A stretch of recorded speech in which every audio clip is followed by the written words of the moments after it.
Hey, it's me again. Now, I don't have much time, but you have just got to hear about this. Bitsy got stuck in her new Peloton. Bless her heart. Now, we got to give her credit for taking charge of her health again. But those shoes will be the death of her. If you haven't seen them, the shoes clip and lock into the pedals of that bike. Talk about forcing you to commit. I think if they had those on the Riding Bull over at Honky Tonks, more people would be able to stay on. And I would not have sprained my ankle. And whose idea was it to get Bitsy a Peloton? And I hope they make plus-size bicycle seats. I'm just saying, she's a whole lot of woman for that tiny little seat.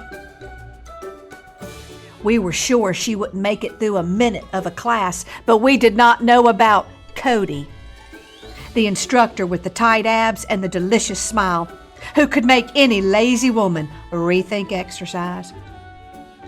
It happened when she decided she needed to get down and get a drink of water. I mean, who knew the warm-up was going to be so challenging? And she couldn't get out. That bike had a steel grip on her feet, and it wasn't letting her go anywhere. She pulled, and she pushed, and she twisted, and she bent, and she tried it real fast, and then she tried it real slow. But the harder she tried and the more she kicked, the more it just kept whipping her body around, like that giant blow-up swirly man they put out front of the car dealership. It's a wonder she didn't break her back or fall completely over bringing the bike with her, which is what she said almost happened.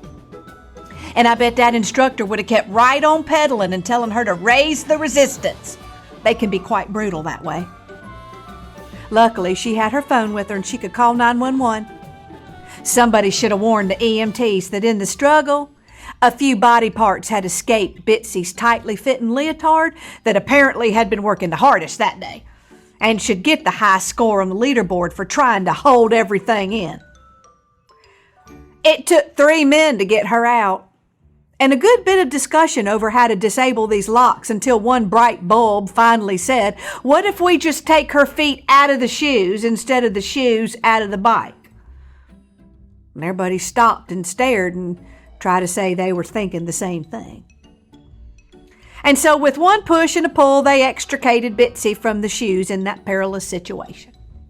She was sweating so much from all the exertion that everybody agreed she had already worked out enough for the day.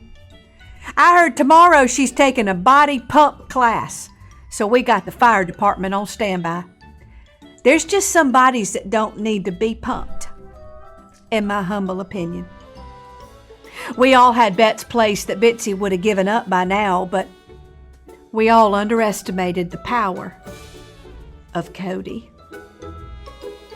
Okay, gotta go. More coming soon from the small town with the big heart, where the people stay but the gossip travels. And please remember, you did not hear it from me.